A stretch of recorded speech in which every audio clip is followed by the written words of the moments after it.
All right, gang, I have a second story for you on this Monday, and it comes out of New York, and particularly because of Rochester, New York. Now, you remember the Daniel Prude death, right? The man who died at the hands of the police.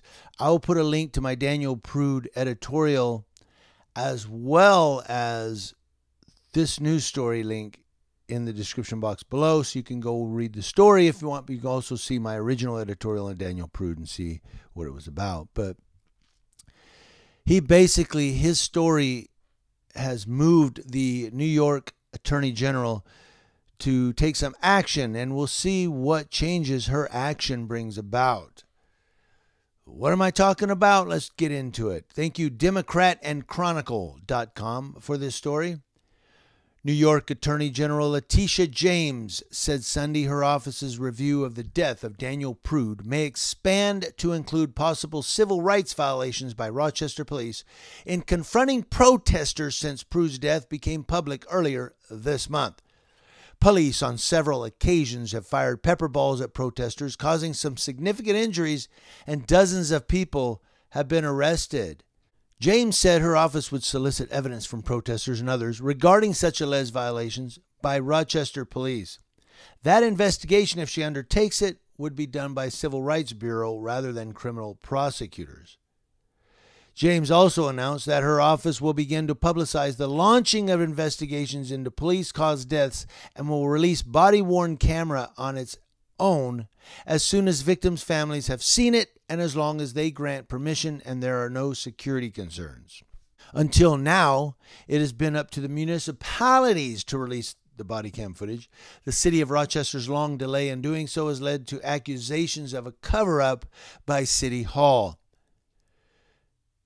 Letitia James said, quote, "This process has caused confusion, delays, and has hampered transparency in a system that should be as open as possible.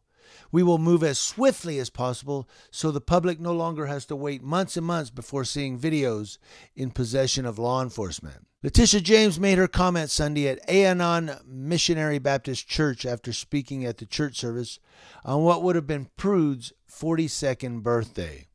The church at Genesee Street and Samuel McCree Way is a few blocks from where Prude was killed. Letitia James said, quote, "Poverty and mental illness should not be crimes, and they should not be crimes that result in death. What Daniel Prude needed was a healthcare professional, a social worker." She called for a wholesale reevaluation of the roles people have taken on in our society and the laws that they have been asked to enforce. James did not elaborate on the details of the Prude investigation or the charges that her office will present to the grand jury. She said, "I will not guarantee you an outcome. I will guarantee you fairness." When asked about the timeline for a public announcement, she quoted her pastor in saying, "Soon and very soon." So there you go. There's more. If you go to this story, there's quite a bit more. It goes down and down and down. Talks about the Daniel Prude and some of the other stuff. But what I just wanted to point out was that she's going to, sounds like, start an internal investigation on the Daniel Prude death. But also, she said she's starting some investigations through a Civil Rights Bureau of the civil rights violations of protesters at some of these protests there. So this Attorney General, I think she's just fed up with it.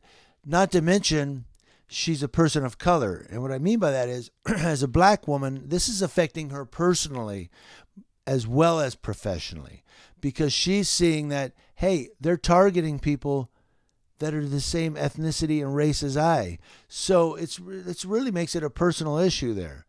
But as well, she wants to, of course, bring transparency back to a city that has been accused of not having transparency. That would be Rochester, New York.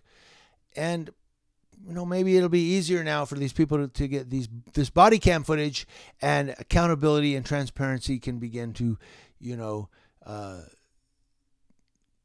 flow, I guess, into the law enforcement agencies there.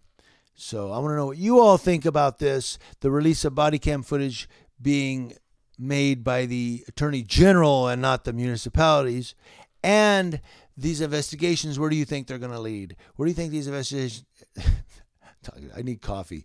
Where do you think these investigations are going to lead from the Attorney General's standpoint? Bringing in civil rights bureaus to investigate civil rights violations by police instead of having internal investigations units investigate. What do you all think about that? Let me know in the comment section below. I got to go get some coffee. As you hear, I can't even talk. Thank you for watching on this Monday. Community Leo Watch, watching Leos. That's law enforcement officers from coast to coast, from Arizona all the way out to New York.